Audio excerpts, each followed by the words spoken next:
तो yes guys, यहाँ पर हम लोग बात करने वाले हैं सीबीएसई क्लास 10th मैथमेटिक्स के चैप्टर नंबर 1 का बेसिक कॉन्सेप्ट नंबर 3। ठीक है, और इस लेक्चर में हम लोग पढ़ेंगे revisiting of irrational number. Revisiting of irrational number ये हमारा तीसरा टॉपिक है इस चैप्टर का। ठीक है, तो इसका पहले हम बेसिक कॉन्सेप्ट कर लेते हैं, फिर उसके बाद हम कुछ एग्जाम्पल्स करेंगे। ठीक है, तो इसके बेसिक कॉन्सेप्ट्स में सबसे पहले आता है हमारा इरेशनल नंबर, जो कि बेसिक कॉन्सेप्ट हमें इसके बारे में पहले कुछ जान लेना चाहिए। रिविजिटिंग ऑफ इरेशनल में सबसे पहले हमारा टॉपिक आता है इरेशनल नंबर। अब इरेशनल नंबर आपने 9th क्लास में पढ़ा ही होगा, लेकिन इसमें कुछ मॉडिफिकेशन हो जा रहा है, कुछ इसमें और एडेड हो जा रहा है। ठीक है, जैसे कि इरेशनल नंबर क्या होता है, इस इरेशनल नंबर होता है a non terminating and non repeating decimals, that is it can't be in the form of p by q where p and q are both integers and q not equal to 0। मतलब irrational number क्या होता है, irrational number non terminate होता है। Irrational number क्या होता है, non terminate होता है। नॉन टर्मिनेट मतलब क्या, वो कटेगा ही नहीं। जैसे कि आप एग्जांपल ले लो 10/3 का, ये तुम कटा सकते हो? नहीं कटा सकते, ये आपका बढ़ते चला जाएगा। लेकिन वैसे अगर देखा जाए तो ये इरेशनल नंबर है नहीं। ठीक है, ये नॉन टर्मिनेटिंग है, ये नॉन टर्मिनेटिंग है एग्जाम्पल था। ठीक है, वो रेशनल नंबर इरेशनल नंबर नहीं है। लेकिन जो इरेशनल नंबर क्या होता है, नॉन टर्मिनेटिंग और नॉन रिपीटिंग डेसिमल दोनों होना चाहिए इसके पास। कोई अगर एक होगा तो नहीं हो सकता, क्योंकि अगर नॉन टर्मिनेटिंग है, ठीक है, अगर मैं अभी एग्जाम्पल दिया 10/3 का, इसे मैं डिवाइड करूंगा तो कितना आएगा 3.333। ये नॉन टर्मिनेटिंग तो है, ये हमारा नॉन टर्मिनेटिंग है, ये कट नहीं रहा, लेकिन ये रिपीट भी तो कर रहा है ना, एक ही चीज को बार बार लिख रहा है। तो हम इसे ऐसे भी लिख सकते हैं, 3 के ऊपर सिंबल ऐसा रेकरिंग दे देंगे। तो इसका मतलब क्या होता है, नॉन टर्मिनेटिंग रिपीटिंग डेसिमल्स का मतलब होता है रेशनल नंबर। लेकिन हम यहाँ बात कर रहे हैं इरेशनल नंबर के बारे में। सो ये हमारा रेशनल नंबर हुआ 10/3। ठीक है, क्योंकि ये फ्रैक्शन मोड में था। इरेशनल नंबर का मतलब होता है, जैसे कि मैं यहाँ पे लिख रहा हूँ 0.12, यहाँ लिखा ही हुआ है वैसे 0.12 डॉट डॉट डॉट।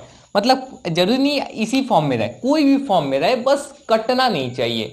ठीक है, जो नंबर्स है वो कटना नहीं चाहिए, टर्मिनेट नहीं करना चाहिए, और वो नंबर बाद में रिपीट भी नहीं करना चाहिए। अगर ये दोनों कंडीशन अगर सेटिस्फाई हो जाते हैं, और उसे अगर हम p/q यानी कि फ्रैक्शन के फॉर्म में नहीं लिख सकते, मैंने यहाँ 10/3 लिखा, ये फ्रैक्शन मोड में था। लेकिन जो इरेशनल नंबर होता है उसे हम फ्रैक्शन मोड में नहीं लिख सकते। ठीक है, तो उसे हम क्या कहेंगे, इरेशनल नंबर। और जो हमारा डिनोमिनेटर है, यहाँ जो हमारा q है, वो क्या होगा, वो 0 इक्वल नहीं होगा, 0 के इक्वल नहीं होगा, भले ही p और q दोनों इंटीजर्स होंगे। ठीक है, p हमारा क्या हो सकता है, 0 भी हो सकता है, p निगेटिव भी हो सकता है, p पॉजिटिव तक हो सकता है। लेकिन q जो है वो निगेटिव होगा, पॉजिटिव होगा, लेकिन 0 नहीं होगा। ठीक है, क्योंकि अगर डिनोमिनेटर में हमारा 0 हो जाता है तो उस सॉल्यूशन को हम फाइंड आउट नहीं कर सकते, वो नॉट डिफाइंड हो जाता है। ठीक है, तो इसलिए जो q का वैल्यू है वो कभी 0 नहीं होगा, रेशनल इरेशनल या रेशनल दोनों कह लो। ठीक है, क्योंकि उससे कोई हमें वैल्यू नहीं मिलता। ठीक है, और p में तुम कुछ भी रख दो, इंटेजर रख दो पूरा, माइनस पॉजिटिव निगेटिव हो गया, पॉजिटिव हो गया, 0 सब रख दो। ठीक है, और इसका एग्जांपल देख लो। मैंने अभी इरेशनल में क्या होता है, पहला नॉन टर्मिनेटिंग, दूसरा नॉन रिपीटिंग और नॉन रेकरिंग। रिपीटिंग का मतलब ही रेकरिंग होता है। ठीक है, रिपीट कर रहा है, मान लो ये तुम्हारा रिपीट किया था 3.333, ऐसे रिपीट कर रहा है। ठीक है, तो मैं यहाँ क्या करूँगा, सबको हटा दिया मैंने, ये रिपीटिंग डेसिमल था। ठीक है, तो यहाँ पे मैंने रिपीट कर रहा था एक चीज़, अब मैंने रेकरिंग लगा दिया, ऊपर से एक लाइन खींच दिया, इसका मतलब होता है रेकरिंग मैंने लगा दिया। तो ये रेकरिंग भी नहीं होना चाहिए। ठीक है, रिपीट न करे और ना ही रेकरिंग करे, दोनों बात बराबर, मतलब एक ही होता है। रिपीट करेगा तो उसे तुम सारे को हटा दो, और जितना रिपीट कर रहा है उसके पहले रेकरिंग लगा दो, इसका मतलब ही होता है वो बार बार रिपीट कर रहा है। ठीक है, तो नॉन टर्मिनेटिंग होना चाहिए, और वो रिपीट नहीं करना चाहिए, या फिर उस पर रेकरिंग नहीं होना चाहिए, और उसे हम p/q के फॉर्म में नहीं लिख सकते। ठीक है, और चौथा क्या है, जो हमारा डिनोमिनेटर है वो 0 के इक्वल नहीं होना चाहिए, तो उसे हम क्या कहते हैं, इरेशनल नंबर। ठीक है, अब इसका कुछ एग्जाम्पल्स देख लेते हैं। जैसे एग्जाम्पल्स में क्या आता है, 0.12, 122, 1222 डॉट डॉट डॉट, मतलब ऐसा चलते जा रहा है, एक सीक्वेंस बन गया 012 122। देखो पहले हमारा 21 था, अब 2 हमारा 2 बार हो गया, अब 2 हमारा 3 बार हो गया, फिर आगे होगा, आगे 4 बार होगा, 5 बार होगा, ऐसे बढ़ते जाएगा। तो देखो एक ही चीज जैसे तुम्हें लग रहा होगा कि रिपीट कर रहा है, लेकिन रिपीट नहीं कर रहा है, उसमें एक डिजिट ये 2 तुम्हारा बढ़ जा रहा है, ठीक है, कोई एक डिजिट बढ़ जा रहा है, ये नॉन टर्मिनेटिंग है, ये कट नहीं रहा है, ये बढ़ते चला जा रहा है, ठीक है, लेकिन ये रिपीटिंग भी नहीं है। मान लो यहाँ 1 2 रहता, फिर 1 2, ये 2 नहीं रहता, ये 2 2 नहीं रहता यहाँ, तब जाकर ये रेशनल नंबर कहता। लेकिन ये नॉन रिपीटिंग डेसिमल है, ये कोई रिपीट नहीं कर रहा, इसीलिए ये क्या है हमारा नॉन रिपीटिंग डेसिमल, और इसलिए ये इरेशनल नंबर हो गया, ठीक है।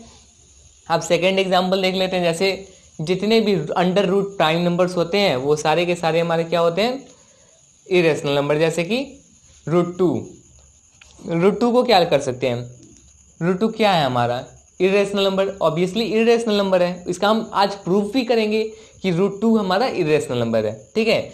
√2, √3, √5, 2√5, ठीक है, 3√7, और एक और एग्जांपल ले लो 5 + √7, ऐसा भी अगर कुछ आ जाए तो तुम समझना वो क्या है हमारा, वो इरेशनल नंबर है, ठीक है। मतलब इरेशनल नंबर में अगर हम कुछ ऐड करते हैं तो वो इरेशनल बनाएगा, प्रोडक्ट करते हैं इरेशनल में, अगर हम कोई चीज़ प्रोडक्ट करते हैं तो वो क्या बनेगा, रेशनल बनेगा। रेशनल नंबर अगर हम इरेशनल में प्रोडक्ट करें तो, ठीक है, इरेशनल बनेगा। लेकिन अगर इरेशनल को मैंने क्या किया, कभी कभी वो रेशनल भी बना लेता है, ठीक है। इरेशनल और इरेशनल में अगर मैं मल्टीप्लाई करूं तो वो क्या करेगा, वो कभी कभी रेशनल बनाएगा और कभी कभी इरेशनल। जस्ट लाइक एक एग्जाम्पल ले लो, √2 हमारा ये क्या था, इरेशनल था, मैंने यहाँ मल्टीप्लाई कर दिया एक और √2, क्या बना, 2 बना, 2 हमारा क्या है, रेशनल है। समटाइम्स रेशनल और समटाइम्स इरेशनल। वही अगर मैं यहाँ पर 2 ना रख कर वहाँ मैं 3 रखता तो क्या होता, √6 हो जाता, ठीक है। फिर से ये क्या है, √6 है क्या, √6 हमारा क्या है, इरेशनल नंबर है। मतलब अगर हम रेशनल और इरेशनल में मल्टीप्लिकेशन करें, एडिशन करें, सब्ट्रैक्शन करें या डिवीजन करें, वो समटाइम्स क्या देगा, रेशनल, समटाइम्स इरेशनल, ठीक है, समझ में आ गया। अब पाई क्या है, पाई का वैल्यू तुम बोलोगे कि पाई का वैल्यू क्या होता है, 22/7 होता है। पाई का वैल्यू क्या होता है, 22/7, ठीक है। तो 22/7 क्या है, वो फ्रैक्शन मोड में तुम कहोगे रेशनल नंबर है, नहीं वो रेशनल नंबर नहीं है, सॉरी मतलब वो रेशनल नंबर है। 22/7 जो है वो तुम्हारा रेशनल नंबर है, क्योंकि वो एग्जैक्ट वैल्यू नहीं है तुम्हारे पाई का, तुम्हारे पाई का रियल वैल्यू 3.14 करके बढ़ता चला जाता है, ठीक है, वो मिलियंस ऑफ डिजिट उसमें रहते हैं, इसीलिए वो टर्मिनेट भी अभी नहीं करता है, ठीक है, पाई का वैल्यू टर्मिनेट नहीं करता है, ठीक है, और वो रिपीट भी नहीं करता है कोई चीज़ को, ठीक है, इसीलिए पाई हमारा क्या है, इरेशनल। लेकिन 22/7 रेशनल है, क्योंकि वो एक फ्रैक्शन मोड में है, वो इसलिए रेशनल है, ठीक है। अब थ्योरम 1.3, ये हमारे इस चैप्टर का थ्योरम नंबर 3 है, और पूरे एनसीईआरटी क्लास 10th का भी थ्योरम नंबर 3 है, ठीक है। थ्योरम 3 क्या कहता है कि let P be a prime number, कोई भी पी, मतलब पी अगर हम ले लेते हैं कोई चीज़ प्राइम नंबर है, मतलब प्राइम नंबर हमारे पास जितने होते हैं उसका वैल्यू पी है, मतलब जो p equal to prime numbers जितने भी प्राइम नंबर्स है वो p के इक्वल है। मान लो अगर मैं कोई भी प्राइम नंबर्स कहूँ तो वो p से हम डिनोट करेंगे, ठीक है। तो इसलिए क्या कर रहा है, let p be a prime number, p कोई प्राइम नंबर है, ठीक है, मैंने मान लिया कोई भी प्राइम नंबर हो सकता है, ऐसा नहीं कि कोई स्पेसिफिक होगा, कोई भी प्राइम नंबर, ठीक है। अगर वो प्राइम नंबर किसी नंबर के स्क्वायर को डिवाइड कर रहा है तो वो नंबर जो प्राइम नंबर होगा वो उस रियल नंबर को भी डिवाइड कर देगा। जैसे कि एक एग्जांपल ले लो, एग्जांपल से पहले बता ही दे रहा हूं। मान लो ये जो तुम्हारा प्राइम नंबर है p, वो अगर डिवाइड कर रहा है ए स्क्वायर को, ए स्क्वायर मतलब किसी नंबर के स्क्वायर को, जैसे कि मान लो तुम्हारा प्राइम नंबर 2 है, ठीक है, और ये क्या है तुम्हारा, मान लो 2 ले लेते हैं, नहीं 4 ले लेते हैं, ठीक है। 4 का स्क्वायर क्या होता है, 16 होता है, ठीक है।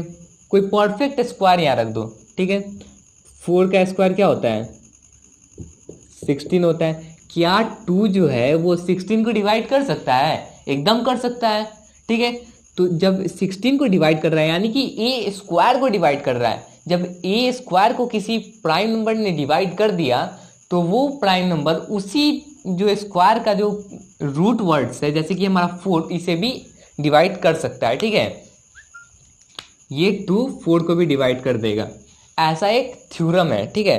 कोई भी तुम ले लो, कोई भी डिजिट अगर तुम ले लो, कोई भी परफेक्ट स्क्वायर ले लो जो कि एक प्राइम नंबर से कटता हो, मान लो 3 तुम्हारा प्राइम नंबर है, ठीक है। तो अब कोई भी मल्टीपल में ले लो, जैसे कि 27 तुमने ले लिया, 27 क्या है, किसी का परफेक्ट स्क्वायर है, परफेक्ट स्क्वायर है, किसी भी परफेक्ट स्क्वायर है, 27 किसी का परफेक्ट स्क्वायर है, क्या है, किसी का है, बताओ। एक 81 ले लो, वो है परफेक्ट स्क्वायर, वो है, वो तो क्यूब है, 27 क्यूब है ना, 81 ले लो, 81 हो गया, ये एक परफेक्ट स्क्वायर है, ठीक है। तो ये क्या होगा, 3 अगर हम लेते हैं, p इक्वल टू 3, तो 3 क्या करेगा, इसे डिवाइड कर देगा कितने टाइम्स, 3 2 जा 2 टाइम्स कटेगा और 27 टाइम्स में ये इसको डिवाइड कर देगा। और ये 81 क्या है, 81 9 का स्क्वायर है। तो क्या ये 3 तुम्हारा 9 को डिवाइड कर सकता है, ये 3 9 को डिवाइड कर सकता है, एकदम करेगा। इसका मतलब ये हुआ कि अगर p जो है वो a स्क्वायर को डिवाइड कर रहा है तो यही p तुम्हारा a को भी डिवाइड करेगा, ठीक है, समझ में आ गया। और ये जो a है, ये जो a होना चाहिए वो हमेशा पॉजिटिव में होना चाहिए, ठीक है, क्योंकि निगेटिव का तुम स्क्वायर करोगे तो वो पॉजिटिव में आएगा, ठीक है। लेकिन तुम्हें क्या चाहिए, तुम्हें वो डिजिट पॉजिटिव में ही चाहिए, ठीक है। ये तुम्हारा है थ्योरम 1.3। और अब हम लोग बात करेंगे थ्योरम 1.4 को, जो कि एक्चुअली एक क्वेश्चन ही है, ठीक है। वो एक्चुअली में एक क्वेश्चन ही है, उसे हम यहाँ पर बनाएंगे, ठीक है।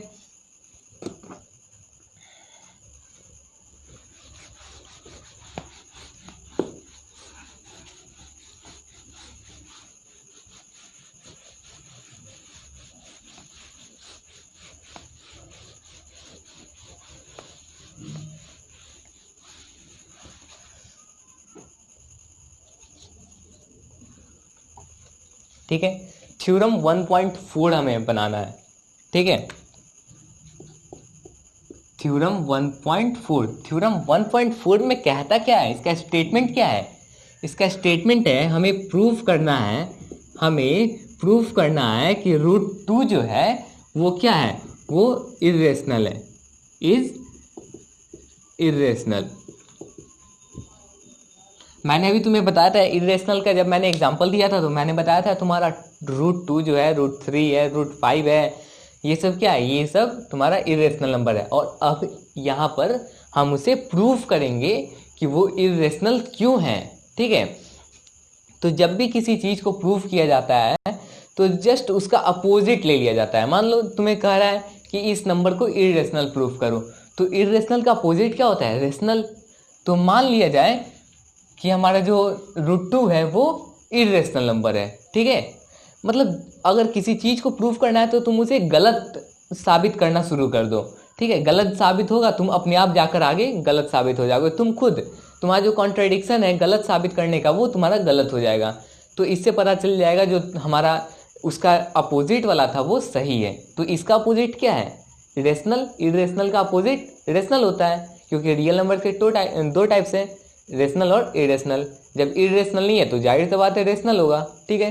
तो हम यहाँ क्या कर लेते हैं, ये मैं डिटेल्ड में बना रहा हूँ, ठीक है। लेट √2 बी और रेशनल नंबर, ठीक है, रेशनल नंबर।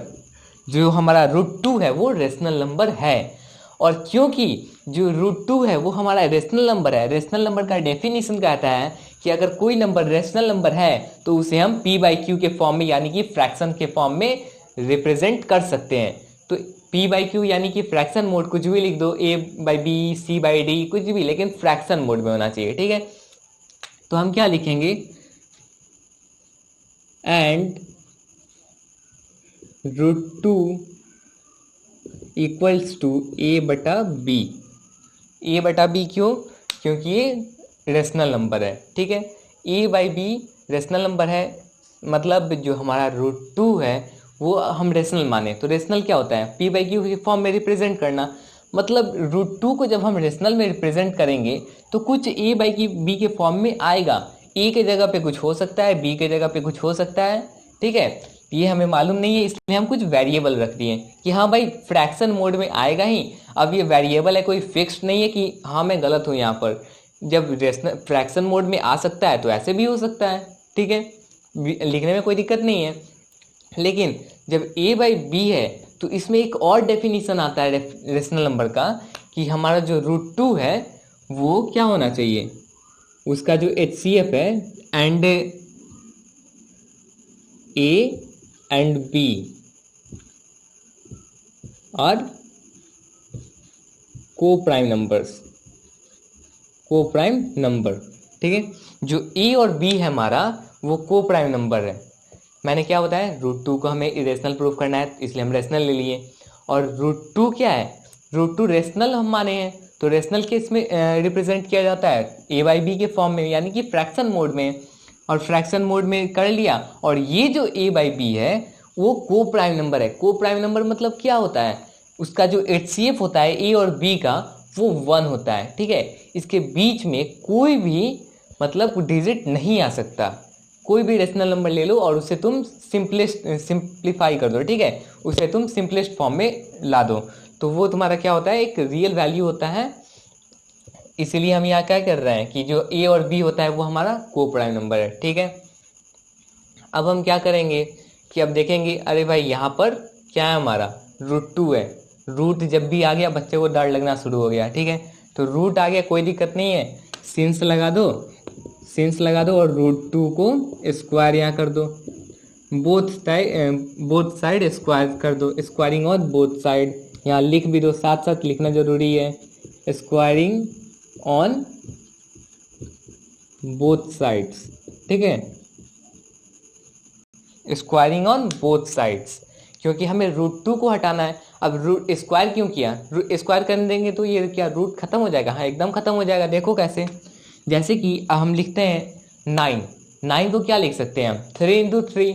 वैसे ही 2 को हम क्या लिख सकते हैं, 2 का तो हम 2 कोई परफेक्ट स्क्वायर नहीं है, तो इसे परफेक्ट स्क्वायर कैसे बना दिया जाए, √2 × √2, ठीक है। कोई भी नंबर अगर परफेक्ट स्क्वायर तुम्हें नहीं दिख रहा है तो तुम उसी नंबर को रूट में ले आओ, ठीक है। मान लो कि 97 क्या होता है, 97 परफेक्ट स्क्वायर है, मुझे नहीं मालूम ये परफेक्ट स्क्वायर है या नहीं, ठीक है, मुझे अब चेक करना है, ठीक है।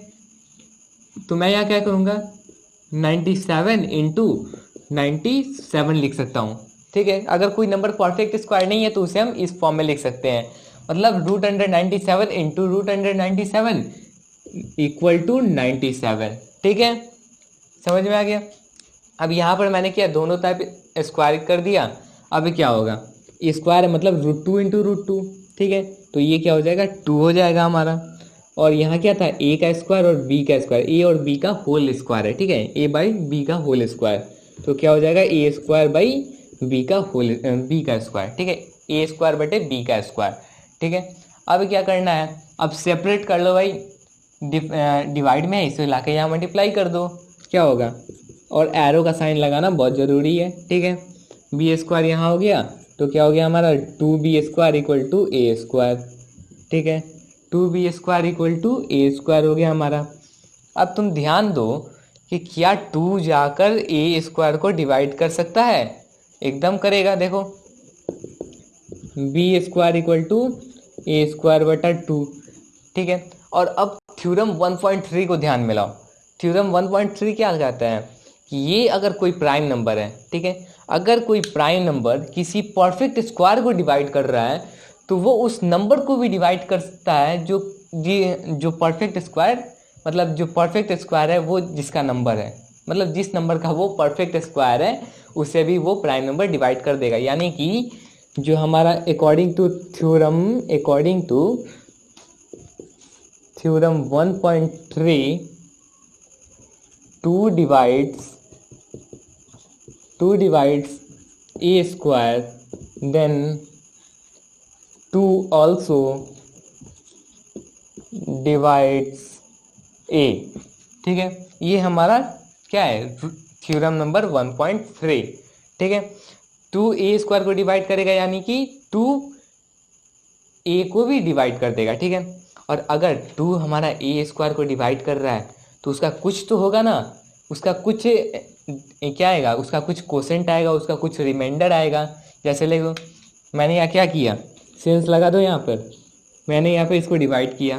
ठीक है, 2 को मैंने डिवाइड किया, अब मुझे क्या मिला, 2 ए को भी डिवाइड कर सकता है। ठीक है, जब मैंने 2 क्या है ए को डिवाइड किया तो मुझे क्या मिला, मुझे कोसेंट नहीं मिलेगा क्योंकि ये वेरिएबल है, इसलिए मैं यहाँ कोसेंट कोई ले रहा हूँ, सी मान लो कि मैंने कोसेंट ले लिया। वहाँ कोई भी वेरिएबल तुम रख सकते हो। ठीक है, और मेरा रिमाइंडर क्या है, 0, क्योंकि ये इससे कट गया।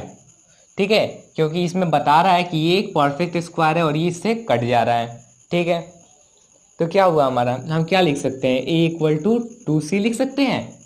ठीक है, और ये हमारा इक्वेशन 1 हो गया, इक्वेशन 1 हो गया हमारा, नहीं ये 2 हो गया और ये हमारा इक्वेशन 1 हो गया, क्योंकि ये भी हमारा इंपॉर्टेंट इक्वेशन है। ठीक है, जो भी इंपॉर्टेंट इक्वेशन है उसे इक्वेशन मानते जाओ। ठीक है, आगे जाकर आसानी होगा। अब देखो, अब ये जो a इक्वल टू 2c है, तो अगर इस 2c को हम यहाँ पर पुट कर दें, देखो ध्यान से, ये ए स्क्वायर है, ये a है, मतलब अगर हम वहाँ पुट करेंगे तो हमें क्या मिलेगा, B square equal to A square, यानी कि 2c का होल स्क्वायर बटे 2। ठीक है, 2c का होल स्क्वायर बटे 2 हो गया वहाँ पे। ठीक है, अब इसे मैं सिंप्लीफाई करूँगा, उस साइड कर दे रहा हूँ।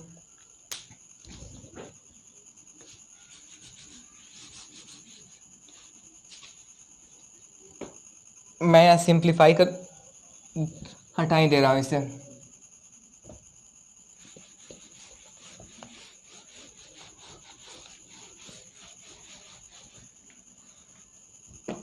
मैं क्या करूँगा, इसको सिंप्लीफाई करूँगा। ठीक है, जब मैं इसे सिंप्लीफाई करूँगा तो मुझे क्या मिलेगा, फिर से जो हमारा क्या है, B square equal to 4c square हो जाएगा। ठीक है, 2 2 जा 4 और c का स्क्वायर c। ठीक है, अब जो हमारा 2 है वो 2 रह जाएगा। ठीक, अभी क्या होगा कि जो हमारा 2 है वो इसमें चले जाएगा, क्या निकलेगा, 2 बी स्क्वायर हो गया, ये 2 इधर ट्रांसपोज हो गया, ये क्या है, 4c स्क्वायर हो गया। अब देखो, क्या ये 2 जाकर इसे डिवाइड कर सकता है, ये मैंने इक्वेशन फालतू में लिया है, इस इक्वेशन का कोई ज़रूरत नहीं है, वो यहीं पे हो जा रहा है। इस 2 से मैंने इस 4 को घटा दिया 2 टाइम्स, डायरेक्ट घटा दो, ये फालतू में लिया था मैंने। ठीक है, बी स्क्वायर इक्वल टू क्या हो गया, 2c स्क्वायर हुआ। ठीक है, 2c स्क्वायर हुआ, अब ये 2 क्या इसको डिवाइड करेगा। ठीक है, तो c स्क्वायर इक्वल टू क्या हो गया, बी स्क्वायर बटे सी, सॉरी बी स्क्वायर बटे 2 हो गया। अब थोड़ा ध्यान दो कि यहाँ पर क्या कह रहा है, एक मिनट, ये हमारा क्या था, according to theorem 1.2, 2 divides A square then 2 also divides A. ठीक है, तो वही कंडीशन यहाँ होगा, यहाँ पर जो 2 है हमारा वो किसको डिवाइड कर रहा है, बी स्क्वायर को, तो ये जो 2 है वो किसको और डिवाइड करेगा, बी को, क्योंकि 2 प्राइम नंबर है और बी हमारा क्या है, बी स्क्वायर है, कोई एक परफेक्ट स्क्वायर है, तो जिस नंबर का परफेक्ट स्क्वायर है उसे भी 2 डिवाइड करेगा। ठीक है, तो यहाँ इसने डिवाइड कर दिया।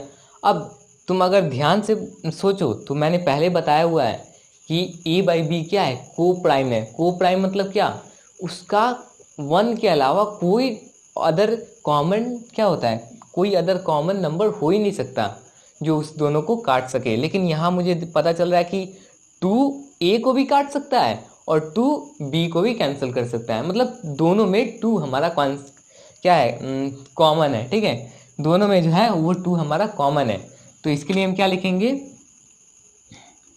2 हमारा कॉमन है तो यहाँ लिख देंगे बट दिस contradict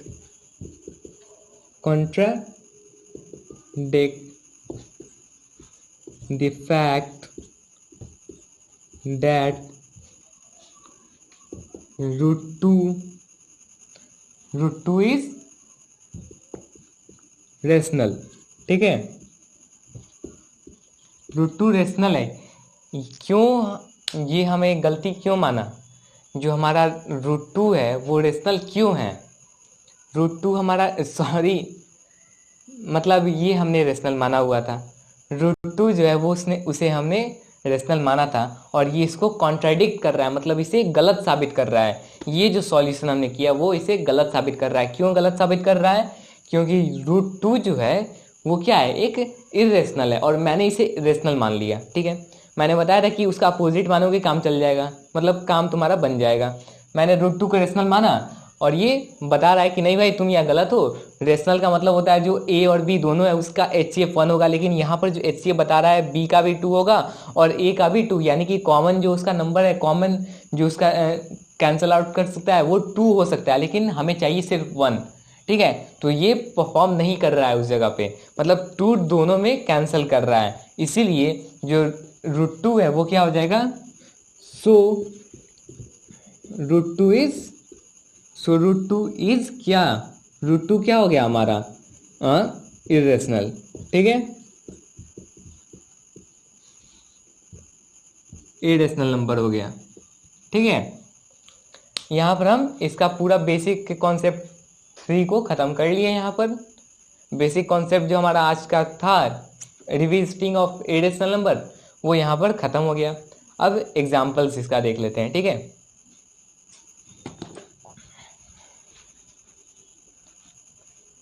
एक्चुअली में ये वाला क्वेश्चन भी एक एग्जाम्पल ही था, ठीक है। ये थ्योरम भी है और एग्जाम्पल दोनों है। इस टाइप का अगर कोई भी क्वेश्चन आएगा तो आप सॉल्व कर सकते हो, क्योंकि ये एक थ्योरम और क्वेश्चन दोनों है, एग्जाम्पल दोनों है, ठीक है। और इसी पैटर्न का एक दूसरा मैं बता रहा हूँ, क्योंकि अब ये तो प्रूफ हो गया, ये थ्योरम 1.4 था, ये प्रूफ हो गया कि रूट के अंदर जो होते हैं वो इरेशनल होते हैं। लेकिन अगर कोई आपसे कहे कि 5 - √3 इसको तुम इरेशनल प्रूफ करके दिखाओ, तो हम मान लेंगे रेशनल, ठीक है। हमने रेशनल मान लिया। अब क्या होगा, अब a/b के फॉर्म में लिखना होगा। क्यों? क्योंकि रेशनल क्या होता है, a/b के फॉर्म में। अब उतना लंबा हम नहीं जाएंगे जो हमने पिछले बार गया था, ठीक है। हम देखेंगे इसे a/b के फॉर्म में। मैंने इसे a/b के फॉर्म में क्या किया, मैंने इसे a/b के फॉर्म में डाल दिया। अब a/b के फॉर्म में मैंने जैसे ही डाला इसे, तो मैं क्या सोचूंगा, अब कुछ करने को मिल तो नहीं रहा, सीधा b चला जाएगा इधर, a और b जो है वो डायरेक्ट आ जाएगा। √3 इसमें हमें पता है कि ये इरेशनल है, तो इसे बाहर फेंक दो, ठीक है। मतलब 5 उधर जाकर माइनस हो जाएगा, तो हमारा क्या बचेगा, -√3 इक्वल टू a/b -5, ठीक है। अब यहाँ माइनस है, ठीक है, और यहाँ प्लस है, ठीक है, और यहाँ माइनस है। ये कुछ सॉल्यूशन गलती नहीं दिख रहा है, गलती नहीं मतलब अच्छा नहीं दिख रहा है, तो हम क्या करेंगे, इसमें से माइनस कॉमन ले लेंगे, ठीक है। तो -√3 हो गया, माइनस कॉमन लिया हमने, a/b हो गया, ठीक है, और यहाँ पर +5 हो गया।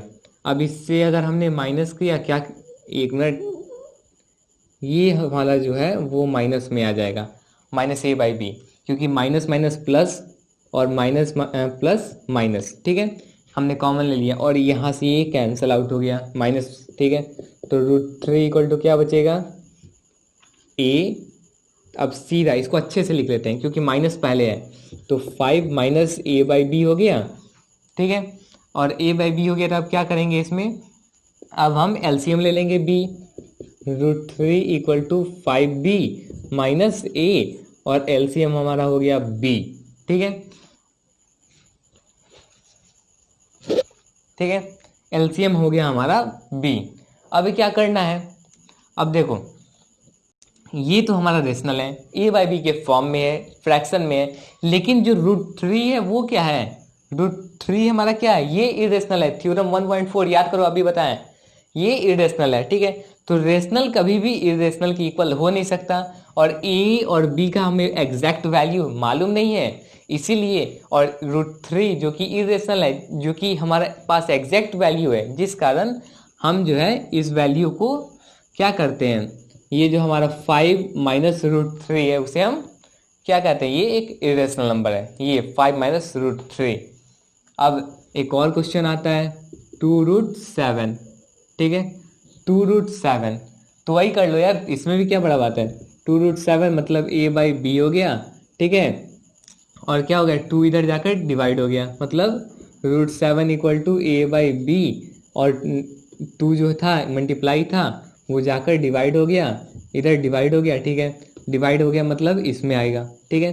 देखो एक टाइप होता है इसमें, जो हमारा 3 टाइप का जब फ्रैक्शन हो जाएगा तो उसमें एक कंडीशन आ जाता है, ठीक है। ये 1 नंबर वाला फ्रैक्शन, ये 2 नंबर वाला, ये 3 नंबर वाला और ये 4 नंबर वाला, ठीक है। अगर ऐसा कुछ हो, मान लो इसमें तुम्हें आ जाए 5/2/7/8, ठीक है।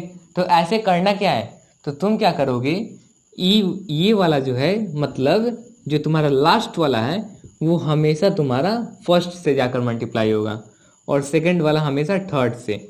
अगर तुम्हारा फोर्थ नहीं भी रहे तभी भी जो तुम्हारा 2 और 3 है, जैसे इस कंडीशन में 2 ये है और 3 ये है, मतलब ये दोनों मल्टीप्लाई हो जाएगा, ठीक है। मतलब क्या मिला हमें, √7 इक्वल टू a/2b। तो क्या है, 2b हमें मालूम नहीं है a और b का वैल्यू, और √7 हमें मालूम है कि ये √7 इरेशनल होता है। That's why I am saying कि √7 इज एन इरेशनल नंबर, ठीक है। सो गाइज यहाँ पर हमने बेसिक कॉन्सेप्ट 3 को कवर कर लिया है, और इसका कुछ एग्जाम्पल्स जो इस चैप्टर में, इस टॉपिक में हो सकता था वो हमने कर लिया है। सो नेक्स्ट क्लास में हम इसके सॉल्यूशंस को देखेंगे, इसके एग्जाम्पल्स, और उसके बाद से हम आगे प्रोसीड करेंगे, ठीक है। और अगर आपने इस चैनल को अभी तक सब्सक्राइब नहीं किया तो कर लो, और इससे अगर वीडियो अच्छा लगा हो तो लाइक। तब तक के लिए goodbye, see you again.